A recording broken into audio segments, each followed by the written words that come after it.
Tensions have been simmering beneath southern Syria's surface for a long time, but erupted violently in mid-July 2025, when a robbery targeting a Druze vegetable vendor on the Damascus-Suwayda road ignited a spiraling conflict.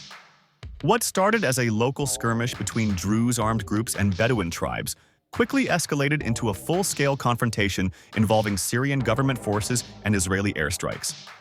The result? Hundreds of deaths, mass displacement, and a crashing humanitarian collapse in Suwayda, where power, water, medicine, and aid convoys vanished almost overnight.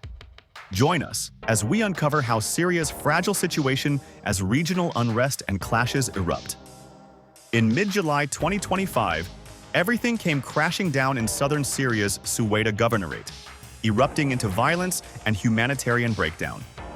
Confrontations have intensified between the Druze militias and Bedouin tribal fighters, rapidly escalating into a major conflict. As the different parties, tensions have spilled over into multiple towns, including Al-Makwas, Atira, Al-Mazrah, and surrounding villages. Worse, residents in Suwayda have no chance to escape, especially since roads like the vital highway between Damascus and Suwayda have been cut off. The Syrian government forces and allied militias have joined the tensions, launching drone strikes, artillery bombardment, and ground operations. Thousands have been forced to flee from Suwayda as the siege worsens, with a barrage of artillery, drone strikes, and ground assaults on Druze majority areas. Within a single week, 657 people were killed, including 196 civilians, among them women and children. Brutally, they were reportedly executed in the field. Other counted casualties included over 460 government and tribal militia fighters, 3 Bedouin civilians, and victims of Israeli airstrikes. Society in Suwayda has failed, with electricity and water systems collapsing. This has left residents without power or access to even well water. Hospitals are overwhelmed, medical supplies have run out, and communications are severely disrupted. The violence has forced residents in Suwayda into dire conditions. Hospitals are burying bodies in the halls due to overwhelming fatalities. Food is spoiled without refrigeration. Bakeries and markets are closed, and essential medicines vanished. UN officials have described the situation as a de facto siege. It all started on the 11th of July 2025, where a robbery on the Damascus-Suwayda highway served as the flashpoint for a crisis in southern Syria. A Druze vegetable seller was stopped at an improvised roadblock set up by Bedouin tribesmen, who robbed him, verbally abused him with sectarian insults, and left him severely disoriented in a remote area. He was later released in critical condition, blindfolded, far from help. The incident ignited a chain of retaliations. The following day, Druze militias detained several Bedouin individuals to recover the stolen vehicle and possessions. The move sparked a wave of tit-for-tat kidnappings, raids, and armed confrontations between Druze and Bedouin factors across multiple towns. But this sudden escalation didn't happen instantly.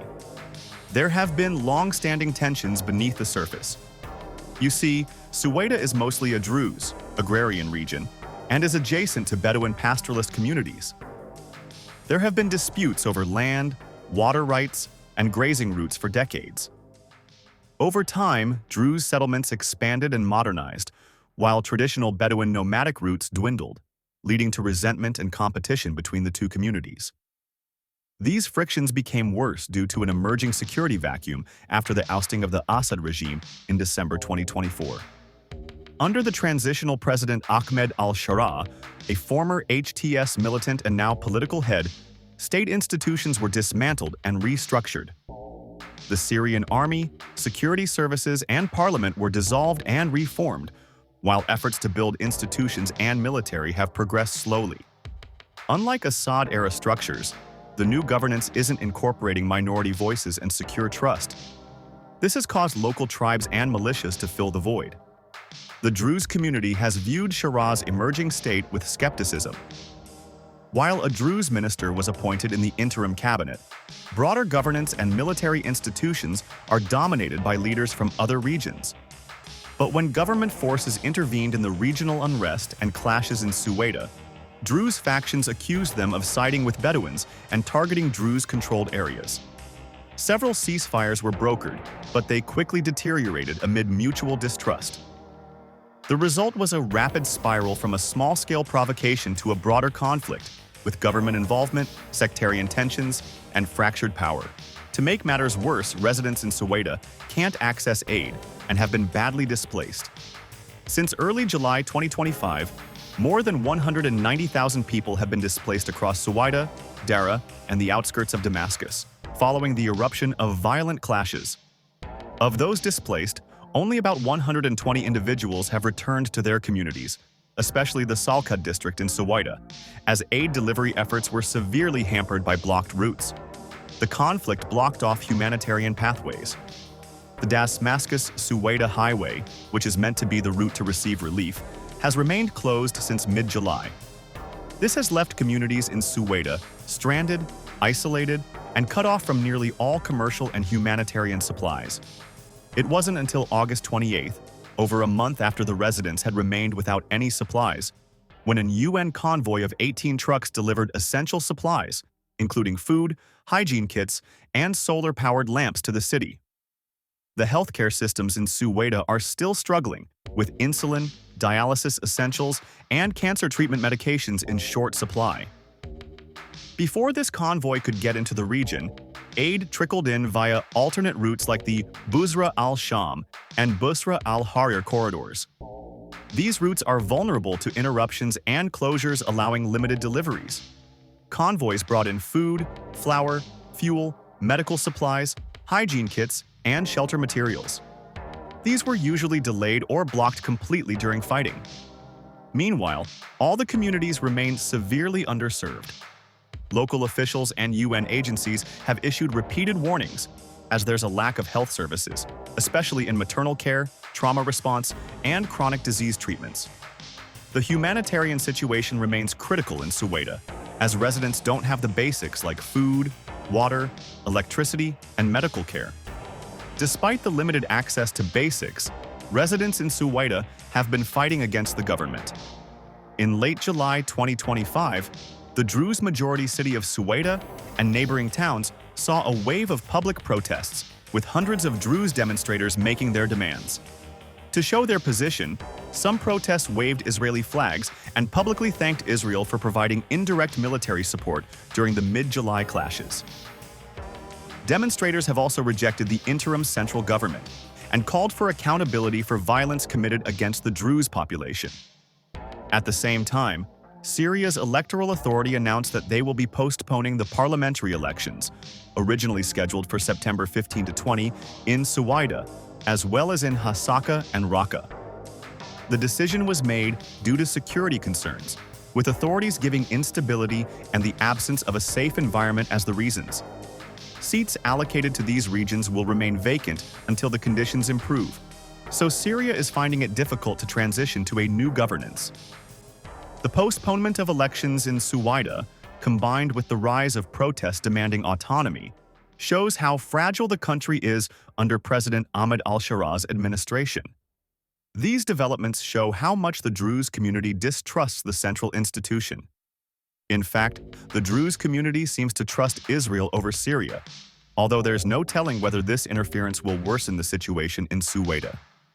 As the violent clashes escalated in Suwayda between Druze militias, Bedouin tribes, and Syrian government forces, Israel launched a series of airstrikes aimed at Syrian military positions in Damascus and southern Syria, including the areas near Suwayda. All these strikes targeted the Syrian Defense Ministry, military headquarters, and government convoys moving toward the Druze majority south. It ended up with casualties and damage to the command infrastructure.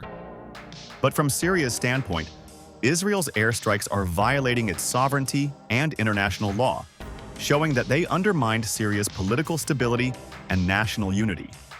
The Syrian Foreign Ministry called the airstrikes a treacherous aggression and accused Israel of trying to worsen their internal divisions.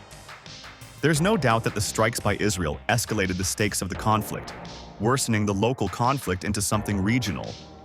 Israel was clearly challenging the legitimacy of the interim government in Syria and saying that they couldn't control their own territory. Although Israel responded to the situation in Syria with airstrikes, which worsened the conflict and has international implications. It has also made some efforts to mediate.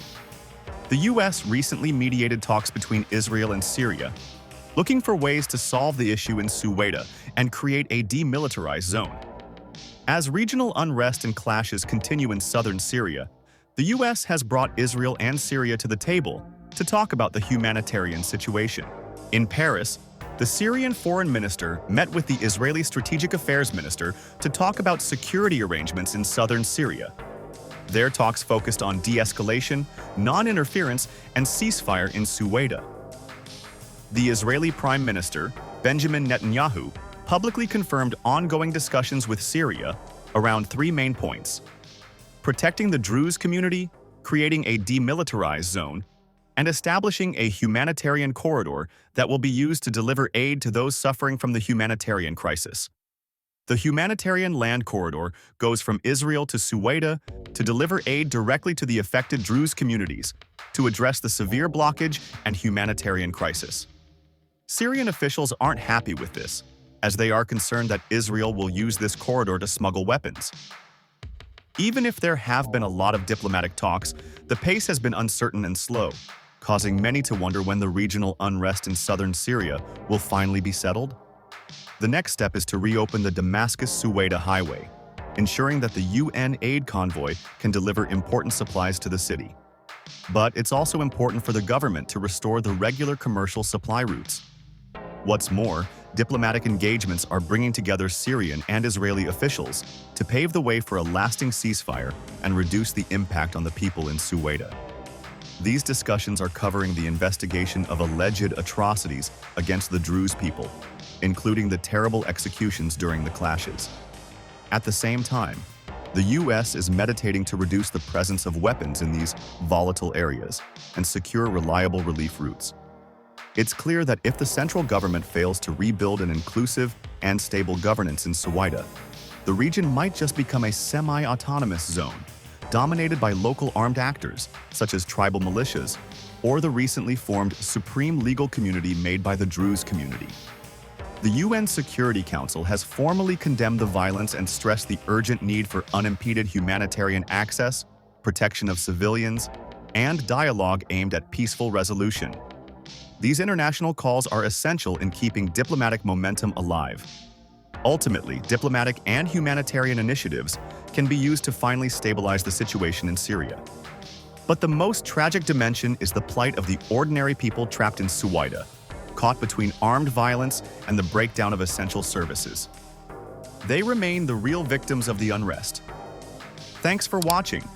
Be sure to like and subscribe to stay up to date on global military events.